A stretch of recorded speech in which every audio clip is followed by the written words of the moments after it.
Alors le titre de cette vidéo c'est les Kamites, entre parenthèses Kémites, sont des adorateurs de Jésus-Christ. Donc là nous allons pénétrer le champ vibratoire de la révélation et clarifier un sujet important pour l'éveil de la conscience du peuple noir. Donc là, sans plus tarder, nous allons aborder le thème. Donc par rapport au sujet actuel, vous devez savoir dans un premier temps que les Kamites, eux, ils ont horreur du personnage dans le christianisme qui se nomme Jésus-Christ. Je répète, les Kamites, eux, ils ont horreur du personnage dans le christianisme qui se nomme Jésus-Christ. Et ils encouragent un maximum de personnes à sortir du christianisme. Ils disent que Jésus-Christ est un faux sauveur selon eux, selon leur doctrine, selon leur vision des choses. Ils disent que ce personnage est faux et qui n'est pas la vérité, qui n'est pas le chemin, la vérité et la vie, selon leurs dires, selon leurs propos. Et vous devez savoir que eux, ils se basent sur ce qu'ils appellent le kémitisme. Donc le kémitisme, c'est toujours la religion de l'Égypte antique. C'est juste que son nom a été actualisé. Donc les personnes qui sont dans le kémitisme, eux, ils pratiquent la religion de l'Égypte antique. Donc ce que vous faites, c'est du à peu près, mais ce n'est pas les rites exacts. Parce que vous avez la méconnaissance des rites, vous avez la méconnaissance de la langue ancienne. Lorsqu'on parle déjà de Égypte, on parle de Égyptos, qui est le fils de Bélos. Et Bélos, il s'agit de Baal, du démon Vaudor. Égyptos, c'est un mauvais esprit, c'est un démon. Parce que Égyptos, c'est le fils de Bélos. Et Bélos, il s'agit de Baal, la divinité qui se nomme Baal. Parce que Baal a plusieurs noms. C'est juste que son nom change. Dans plusieurs civilisations, son nom change constamment. Et vous devez savoir que eux, ils se basent sur ce qu'ils appellent le kémitisme. Les Kamites, eux, ils se basent sur ce qu'ils appellent le kémitisme, qui est en rapport avec plusieurs fausses divinités égyptiennes, qui sont des égrégores, qui sont des mauvais esprits. Ces divinités-là sont là pour le chaos, le désordre, le déclin. Ils aiment les rituels sanguinaires. Ils aiment les pratiques sanguinaires. Selon les récits égyptiens, le kémitisme est une reconstruction moderne de la religion de l'Égypte antique. Donc, il s'agit d'un plagiat de cette religion. La mythologie égyptienne, il s'agit d'une religion. Et les personnes qui sont dans le kémitisme, eux, ils pratiquent la religion en rapport avec la mythologie égyptienne. Ils adorent les divinités égyptiennes. Et ce que vous devez savoir, c'est que dans ces divinités égyptiennes, il y a un personnage qui se nomme Horus, qui est connu également sous le nom de Hérou. Hérou. Et Hérou, c'est qui précisément? Hérou, c'est Jésus. Hérou, c'est Jésus. Et l'histoire de Hérou, autrement dit Horus, est la même histoire que Jésus-Christ. Parce que vous devez savoir que la mythologie égyptienne et le kémitisme sont plus anciens que le christianisme.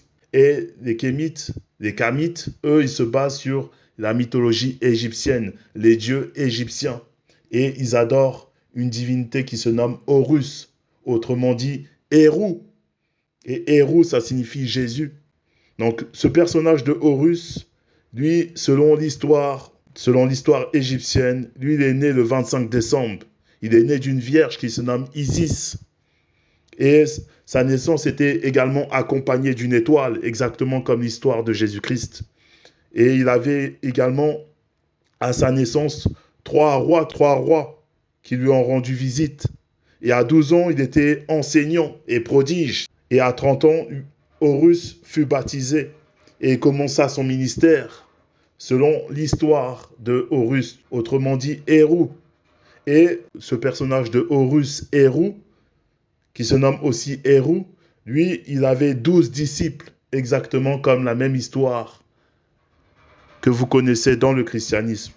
Donc il avait 12 disciples, il faisait des miracles, il marchait sur l'eau, il était connu sous le nom de la vérité, la lumière, le Messie, le Fils de Dieu, le bon berger, l'agneau de Dieu. Et lui, il a été crucifié et il est mort pendant 3 jours. Et il a ressuscité par la suite. Donc vous voyez, la légende de Horus, qui se nomme aussi Hérou, est la même histoire que Jésus-Christ. Et l'histoire de Jésus-Christ, c'est toujours Hérou, c'est toujours l'histoire de Horus qui se nomme aussi Hérou. Parce que Horus, c'est toujours Jésus-Christ. Hérou, c'est toujours Jésus-Christ. C'est le même personnage, identique. Donc vous adorez la même chose. Vous adorez la même chose. Le même esprit qui est un égrégore, qui est à la fois un mauvais esprit. Donc Hérou, qui se nomme aussi Horus, lui, il est né d'une vierge qui se nomme Isis. Et Jésus, lui, il est né d'une vierge qui se nomme Marie. Donc c'est la même histoire et c'est le même personnage qui se dissimule. Et il s'agit d'un mauvais esprit qui est à la fois un démon.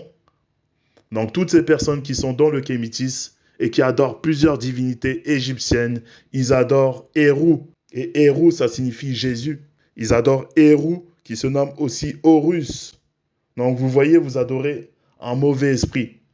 Et vous dites que les autres ne sont pas dans la vérité, mais vous adorez la même chose. Vous dites que ceux qui sont dans le christianisme ne sont pas dans la vérité, mais vous adorez la même histoire et le même personnage. Parce que Hérou, Horus, c'est toujours Jésus-Christ. Le personnage qui se nomme Horus et qui se nomme à la fois Hérou, c'est toujours Jésus-Christ. Et dans l'histoire, Hérou, autrement dit Horus, lui, c'était un puissant mauvais esprit. Il s'agit d'un mauvais esprit. Il était maléfique. Il apportait le chaos sur la surface de la terre. Selon les récits anciens, c'était un mauvais esprit. Mais son histoire, au fur et à mesure du temps, a été modifiée. Parce qu'il y a eu une falsification de l'histoire. Parce que, comme on vous le répète constamment, la Bible, à l'origine, c'est l'histoire du peuple noir qui a été modifiée, falsifiée par des colons racistes et esclavagistes qui ont perverti les écrits sacrés du peuple noir. Et ils ont également modifié les écritures concernant les mauvais esprits. Donc ils ont modifié l'histoire aussi des démons, des mauvais esprits. C'est ce qu'on appelle la grande falsification. Donc il y a une grande falsification de l'histoire. Donc le personnage qui se nomme Horus, lui c'est toujours Hérou et c'est toujours Jésus-Christ. Donc le personnage dans la mythologie égyptienne qui se nomme Horus, autrement dit Hérou, lui c'est toujours Jésus-Christ que les Kamites adorent, que les panafricains adorent. Parce que vous êtes tous dans le faux, vous êtes tous dans le mensonge. Toutes ces personnes qui sont dans le kémitis, vous combattez un personnage que vous adorez en même temps. Vous combattez un personnage que vous adorez en même temps. Vous dites que le personnage de Jésus-Christ est faux, qui n'est pas la vérité, mais néanmoins vous adorez Hérou, vous adorez Horus, qui est toujours Jésus-Christ, selon l'histoire. Donc vous combattez Jésus-Christ et vous l'adorez à la fois, et vous l'adorez en même temps. Donc vous voyez très bien que vous êtes des hypocrites, et les Écritures bibliques parlent de vous. Ils parlent de vos comportements qui sont abjects, qui sont remplis de confusion, d'ineptie. Donc, vous dites que vous avez horreur de Jésus-Christ, mais néanmoins vous adorez Hérou, vous adorez Horus, qui veut toujours dire Jésus. Parce que Hérou signifie Jésus. Hérou, c'est toujours le personnage de Jésus-Christ. Parce que Horus, c'est l'histoire de Jésus-Christ. Et c'est le même personnage. C'est juste que son nom a été changé. Dans plusieurs époques, à chaque fois, ils changent le nom. Dans telle civilisation, ils vont l'appeler Yahushua Hamashia. Dans d'autres civilisations, ils vont l'appeler Issa. Dans d'autres civilisations, ils vont l'appeler Jesus Christos. Ils vont l'appeler aussi Jésus-Christ. Ils vont l'appeler aussi Jesus Krishna. Ils vont l'appeler Jesus Krishna. Ainsi de suite. Donc vous voyez très bien que vous adorez la même chose. Vous adorez le même personnage. Donc dans Ésaïe 14 au verset 12, il y a le terme Elel ben Sha'ar qui apparaît. Et Elel, c'est qui précisément?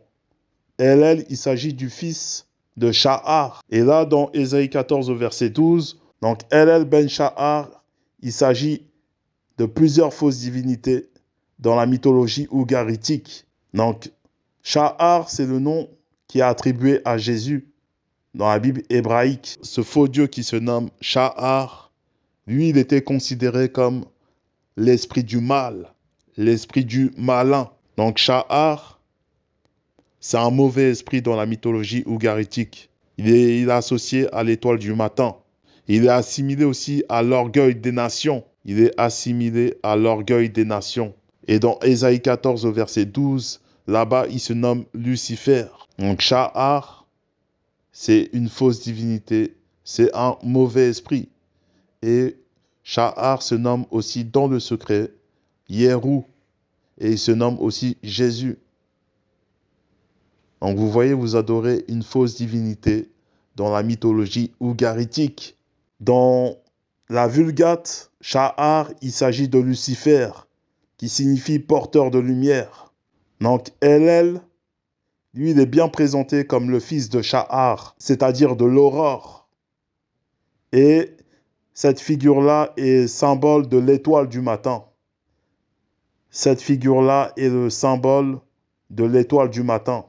Et Jésus-Christ, dans les Écritures bibliques, dans le livre de Apocalypse, il dit clairement qu'il est l'étoile du matin, l'étoile brillante du matin. Donc, il est en train de dire là, dans le secret, qu'il est Sha'ar, la fausse divinité dans la mythologie ougaritique. Les deux figures qui se nomment Sha'ar et Shalim, eux, c'est des fausses divinités jumelles qui sont associées à Vénus. Et Vénus est aussi associée à Lucifer. Donc, toutes les personnes qui adorent Jésus-Christ, ils adorent Sha'ar, qui est l'étoile du matin, la fausse divinité dans la mythologie ougaritique. Donc, vous voyez qui vous adorez, quel esprit vous adorez. Vous adorez un mauvais esprit, selon les Écritures. Donc, le terme Jérusalem se prononce aussi sous le nom de Jérusalem. Et dans le mot Jérusalem, il y a le mot Jésus qui apparaît. Parce que Jérusalem, c'est Sha'ar, Shalem, qui signifie l'étoile du matin et l'étoile du soir. Parce que Sha'ar, c'est l'étoile du matin et Shalem, il s'agit de l'étoile du soir. Donc, le terme Jérusalem signifie Sha'ar, Shalem. Et il s'agit des divinités dans la mythologie ougaritique. Donc, dans la mythologie ougaritique, on parle des divinités qui se nomment Sha'ar et Shalem, qui sont des divinités qu'on retrouve dans le mot Jérusalem. Et dans le mot Jérusalem, on retrouve aussi la divinité qui se nomme Jésus, parce que Jérusalem se prononce Jérusalem. Et le mot Yérou, c'est pour parler de Jésus, le personnage qui se nomme Jésus, parce qu'il est l'étoile du matin. Il est l'étoile du matin et correspond à la divinité qui se nomme Sha'ar. Plusieurs Kamites, eux, ils adorent la statue de Baphomet. Et Baphomet, il s'agit d'une image ésotérique de Jésus-Christ en tant que porteur de lumière. Et Baphomet, lui, il était adoré par des chevaliers de l'ordre. Baphomet, lui, il représentait le porteur de lumière dans la secte des chevaliers de l'ordre. Et Jésus-Christ, lui, dans les Écritures bibliques, il est connu pour être le porteur de lumière, pour être Lucifer. Selon même la traduction de Jérôme de Stridon, Jésus-Christ là-bas, il est le porteur de lumière. Donc, il est Lucifer. Donc, l'image de Baphomet, c'est l'image ésotérique de Jésus-Christ. Parce que c'est la même image qui a été actualisée, qui a été modernisée. Donc, l'image de Baphomet, c'est toujours l'image de Jésus-Christ. C'est juste que cela a été actualisé. Ils ont changé, ils ont modernisé l'apparence de Baphomet afin que vous puissiez adorer toujours ce personnage, mais sous une autre forme. Dans les images qui sont véhiculées partout dans le net, le démon qui se nomme Baphomet et le personnage de Jésus-Christ, eux, ils manifestent le même posing. Ils manifestent le même posing. Ils ont la même pose. Et ils sont connus tous deux pour être des porteurs de lumière, donc pour être Lucifer. Parce que Baphomet, c'est toujours Jésus-Christ. Dans Ésaïe 14 au verset 12, on retrouve Hélel ben Sha'ar, qui signifie l'étoile du matin, Lucifer. Et Sha'ar, c'est un terme qui est associé à Jésus-Christ. Le mot Sha'ar, c'est un mot qu'on retrouve dans le mot Sha'ar Shalem, qui signifie Jérusalem. Et Jérusalem, la ville qui se nomme Jérusalem, a un lien direct avec Jésus-Christ. A un lien avec Jésus-Christ. Jérusalem, Héru. Et Héru, il s'agit de Horus. Héru, il s'agit de Horus. Donc Jérusalem, c'est aussi la ville de Horus, de Shahar Shalem, de Héru et de Jésus, selon l'histoire. Donc le terme Jérusalem, autrement dit Jérusalem, c'est un terme qui a une origine ougaritique, qui est lié à la lumière du matin et à la lumière du soir, c'est-à-dire l'étoile du matin et l'étoile du soir. Les fausses divinités qui se nomment Shahar et Shalem, les deux frères jumeaux dans la mythologie ougaritique, que certaines personnes vont dire aussi cananéenne. Donc, Shahar et Shalem, c'est des fausses divinités et c'est avec leur nom que le mot Jérusalem a été formé. Et Shahar, il s'agit de Jésus-Christ. Shahar, il s'agit de Jésus-Christ, qui est l'étoile du matin. Parce que dans la Bible, dans Ésaïe 14 au verset 12, on parle de cela. On parle de Elel ben Shahar, qui est l'astre brillant, le fils de l'aurore. Et dans la Septembre, cela va être traduit par Eosphoros, qui signifie porteur de lumière. Et dans la Vulgate, cela va être traduit par Lucifer. Donc, Elel ben Shahar, autrement dit Jésus-Christ, signifie porteur de lumière et signifie également Lucifer. Donc, ce personnage de Jésus-Christ, dans le secret, se nomme Lucifer et se nomme aussi Héru. Parce que le mot Héru, c'est un terme qu'on retrouve aussi dans le terme Jérusalem. C'est un terme qu'on retrouve dans le terme Jérusalem, qui veut dire Jérusalem. Donc, le personnage de Jésus-Christ est symboliquement associé à Horus. Et c'est toujours Horus, dans un sens caché. Donc, Jésus-Christ est toujours le personnage de Horus. Donc, tous les Kamites qui adorent Horus, Héru, eux, ils adorent directement Jésus-Christ. C'est juste qu'ils le nomment sous un autre nom. Mais ils adorent toujours ce même personnage que les chrétiens adorent également. Et dans l'islam, le personnage de Jésus-Christ va se nommer là-bas Issa. Mais c'est toujours Horus, dans un sens caché. Dans la mythologie grecque, il y a des fausses divinités qui se nomment Eosphorus et Hespérus, qui sont des porteurs de lumière. Et dans le mot Eosphorus et Hespérus, il y a le mot Horus qui apparaît à l'intérieur. Et Horus, il s'agit de la fausse divinité dans la mythologie égyptienne. Donc, lui-même, il est assimilé à ces fausses divinités qui sont des porteurs de lumière, qui sont Lucifer. Et Lucifer, dans les Écritures bibliques, dans le livre de Ésaïe, il s'agit de Satan. Donc, tous ces personnages-là sont des avatars de Satan. Satan a plusieurs avatars. Il manifeste plusieurs avatars pour séduire un grand nombre de personnes afin de les conduire à la mort spirituelle. Donc, Eosphorus et Hespérus, eux, ils sont Lucifer. Ils sont des porteurs de lumière, comme vous pouvez le voir dans cette illustration que nous vous présentons. Donc aussi, vous devez savoir que dans le mot Eosphorus, il y a le mot Eos, qui est Aurora, la fausse divinité dans la mythologie grecque. Et Aurora, elle, il s'agit de Aurore. Et Aurore, c'est pour parler de Lucifer. Parce que Eos, dans la mythologie grecque, la divinité qui se nomme Eos, est Lucifer. Elle représente Lucifer. Et nous vous présentons aussi son image dans cette vidéo. La démone qui se nomme Eos se nomme aussi Aurora et se nomme aussi Aurore. Et Aurore, il s'agit de Jésus-Christ et il s'agit également de Lucifer. Il s'agit également de Satan. Il s'agit également de Satan dans les Écritures qui se nomme Aurore, Aurora. De même que Jésus-Christ également se nomme Aurore et Aurora, qui est assimilé à ces démons de la mythologie grecque qui se nomme Eos et à la fois Aurora et Aurore. Donc, vous adorez Satan. Donc, tous les Kamites qui adorent Horus, le personnage qui se nomme Horus, autrement dit Héru, eux, ils adorent les fausses divinités dans la mythologie grecque qui se nomment Eosphorus et Hespérus, qui sont des porteurs de lumière. Et dans les illustrations de Eosphorus et Hespérus, vous pouvez voir qu'il y a la lumière qui est tendue vers le haut et vers le bas également. Vous pouvez voir une lampe torche qui est tendue vers le haut et une qui est tendue vers le bas. Et il s'agit du symbole que Baphomet effectue dans son illustration également. Il tend la lumière qui est tendue vers le haut et vers le bas également. Et vers le bas également. Vous pouvez voir qu'il y a la lumière qui est tendue vers le haut et vers le bas également. Donc, tout ça, ce sont des représentations symboliques.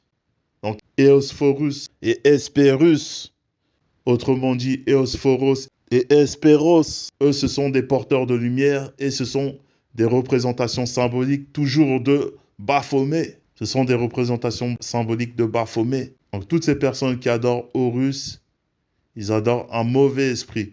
Toutes ces personnes qui adorent Horus, ils adorent plusieurs fausses divinités dans plusieurs mythologies. Des fausses divinités qui se nomment Eosphorus et Hespérus. Et dans le mot Eosphorus, il y a le mot Horus.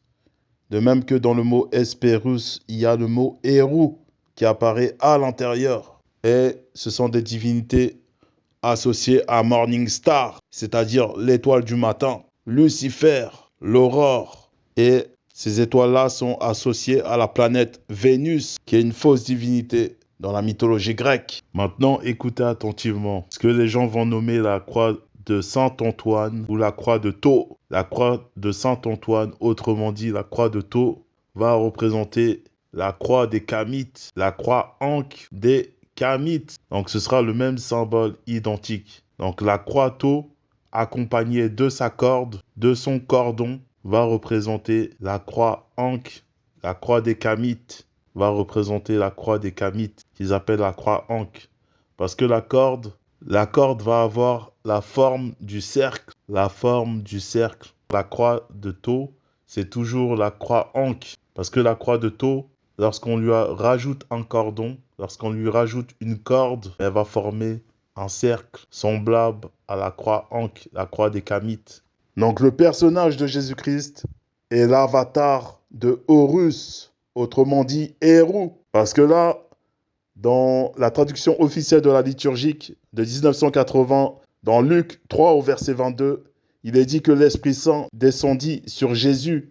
L'Esprit Saint descendit sur Jésus sous une apparence corporelle comme une colombe. Donc cette espèce qui est semblable au faucon descendit sur Jésus. Cette espèce qui est semblable à la divinité qui se nomme Horus descendit sur Jésus. Donc vous voyez que vous adorez toujours Jésus parce que Horus et Jésus-Christ font un. Ils forment une seule et même entité maléfique, diabolique. Et ils sont là pour la perte de l'homme noir et de l'humanité. Ils sont là pour égarer un grand nombre de personnes, pour les conduire dans la mort spirituelle. Là, dans Ésaïe 52 au verset 14, il s'agit de la description de Jésus-Christ sur la croix. Et dans d'autres versions, sur le poteau. Dans Ésaïe 52 au verset 14, on vous dit que ce personnage n'a plus figure humaine, n'a plus figure humaine. Dans ce passage-là, lorsque vous lisez attentivement, vous allez comprendre qu'il n'a plus figure humaine. Dans Ésaïe 52 au verset 14, il s'agit de la description de Jésus-Christ. Tous ont été horrifiés à son sujet, car il n'avait plus figure humaine. Il n'avait plus figure humaine. Il n'avait plus figure humaine. Son apparence n'était plus celle d'un homme. Donc là, on vous dit qu'il n'a plus figure humaine dans ce passage-là. Le personnage qui se nomme Horus, il n'a pas une figure humaine. Il a le visage d'un animal. Il a le visage d'un animal. Dans Ésaïe 52, au verset 14, il est dit ceci. De même que beaucoup ont été frappés de stupeur à son sujet, tant son visage n'était plus celui d'un homme, et son aspect n'avait plus rien d'humain. Il s'agit de la description de Jésus-Christ. Dans la Bible Pierrot et Clamer, toujours dans Ésaïe 52, verset 14, il s'agit de la description de Jésus-Christ. Il est dit ceci, « De même que beaucoup ont été frappés de stupeur à son sujet, tant son visage n'était plus celui d'un homme, et son aspect n'avait plus rien d'humain. » Donc lorsque vous observez les images de Horus, Horus est représenté sous la forme d'un faucon, et il n'a plus l'aspect d'un homme. Donc c'était qui était sur la croix? Les Kamites et les chrétiens doivent savoir que ils adorent le même mauvais esprit. Parce que Horus, c'est toujours Jésus-Christ. Le personnage de Horus, qui se nomme aussi Héru, c'est toujours le personnage de Jésus-Christ. Donc vous adorez la même chose, le même personnage. Là, dans Ésaïe 52 au verset 14, tous ont été horrifiés à son sujet, car il n'avait plus figure humaine. Il n'avait plus figure humaine. Il n'avait plus figure humaine. Son apparence n'était plus celle d'un homme. Et si vous voyez une créature avec la tête d'un animal dans le corps d'un homme qui se manifeste devant vous, vous allez être frappé de stupeur. Beaucoup vont être horrifiés. Comme vous pouvez le voir dans les images, vous allez voir que Horus n'a pas de figure humaine. Il a l'apparence d'un faucon, aussi bien de par son visage que par son corps. Et dans d'autres illustrations, il a le visage d'un faucon dans le corps d'un humain. Donc il s'agit d'un hybride. Dans certaines illustrations, il s'agit d'un hybride. Donc là, on vous dit que tous ont été horrifiés à son sujet car il n'avait plus figure humaine. Son apparence n'était plus celle d'un homme. Dans la Bible Piero et Clamer de 1953, toujours dans Ésaïe 52 verset 14, il est dit « De même que beaucoup ont été frappés de stupeur à son sujet, tant son visage n'était plus celui d'un homme et son aspect n'avait plus rien d'humain. » Donc là, il s'agit de la description de Jésus-Christ, d'une créature qui n'a rien à voir avec les hommes et les humains. Donc, on vous donne là la description d'un mauvais esprit. Les personnes qui l'ont observé ont été horrifiées. Ils ont été frappés de stupeur parce qu'ils n'avaient plus d'aspect associé à l'homme, aux humains. Ils n'avaient plus cet aspect-là. Et dans un autre passage, sa forme était imposante. Dans la traduction du Monde Nouveau, sa forme était imposante, beaucoup plus imposante que celle des humains. Aussi, ce que les chrétiens ne comprennent pas, c'est que l'esprit qui est dans la mythologie celtique gauloise, qui se nomme Esos, ce personnage de la mythologie celtique gauloise qui se nomme Esos, lui, c'est toujours le personnage de Jésus-Christ. Parce que les païens dans le christianisme, eux, ils ont récupéré la divinité qui se nomme Esos. Je répète, les païens dans le christianisme, eux, ils ont récupéré la fausse divinité dans la mythologie celtique gauloise qui se nomme Esos. Ils l'ont récupéré afin de l'introduire dans le christianisme et ils ont fait en sorte qu'il porte le nom de Jésus. Parce que de toute façon, Esos et Jésus, c'est le même nom. C'est le même nom. Et c'est le même personnage qui se dissimule. Donc, les païens dans le christianisme, eux, ils ont plagié cette religion et ils l'ont adopté selon leur rite à eux. Donc, il y a un syncrétisme religieux. Il y a un syncrétisme religieux qui a été mis en place. Dans toutes les religions, il y a ce qu'on appelle le syncrétisme religieux. L'Oba, l'unique créateur vrai et véritable, c'est encore glorifié.